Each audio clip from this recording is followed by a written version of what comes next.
మన దేశంలో గోవు మాంసంపై వివాదం నడుస్తూ ఉంటే చైనాలో డాగ్ మీట్పై నిరసనలు వెలువెత్తుతున్నాయి.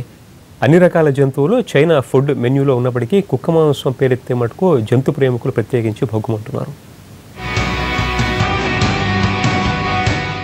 జంతువుల పేర్లతో వివిధ రకాల ఫెస్టివల్స్ను నిర్వహించడం చైనాలో సర్వసాధారణం. డాగ్ మీట్ ఫెస్టివల్ కూడా అలాంటిదే. చైనాలోని గుయాంగ్జీ ప్రావిన్స్లో ప్రతి ఏటా పండుగలా నిర్వహిస్తారు. అయితే సోషల్ మీడియా అవేర్నెస్ పెరగడంతో డాగ్ మీట్ ఫెస్టివల్ వివాదాస్పదంగా మారింది.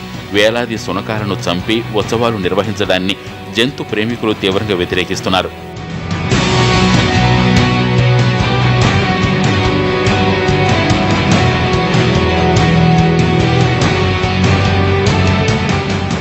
జంతువులను ఇష్టారాజ్యంగా చంపుకుని తినే సంస్కృతిపై ఇటీవల తీవ్ర వ్యతిరేకత వ్యక్తమవుతోంది. శునకాలను హింసించి వాటి ప్రాణాలను తీయడాన్ని యానిమల్ లవర్స్ తీవ్రంగా పరిగణిస్తున్నారు. వివిధ రూపాల్లో గళమెత్తుతున్నారు. చైనా సోషల్ మీడియా సైట్ వైబోలో స్టాప్ యునిన్ 2015 పేరుతో హ్యాష్ట్యాగ్ పెట్టి జంతు ప్రేమికులు వ్యతిరేకత వ్యక్తం చేస్తున్నారు. దీనికి వేలాది ట్వీట్లు, కామెంట్లు వస్తున్నాయి. కొందరు తమ పెంపుడు శునకాలతో ఫోటోలు పెట్టి జంతువులను ప్రేమించమని చెబుతున్నారు. డాగ్ మీట్ ఫెస్టివల్ వ్యతిరేక ఉద్యమం ఇతర దేశాలకు పాకింది. ప్రతి ఏడాది ఎక్కువగా చైనాలో జంతు ప్రేమికులే వ్యతిరేకించేవారు. ఈసారి యులున్ 2015 ఫెస్టివల్ ప్రపంచవ్యాప్తంగా నిరసన ఎదుర్కొంటోంది.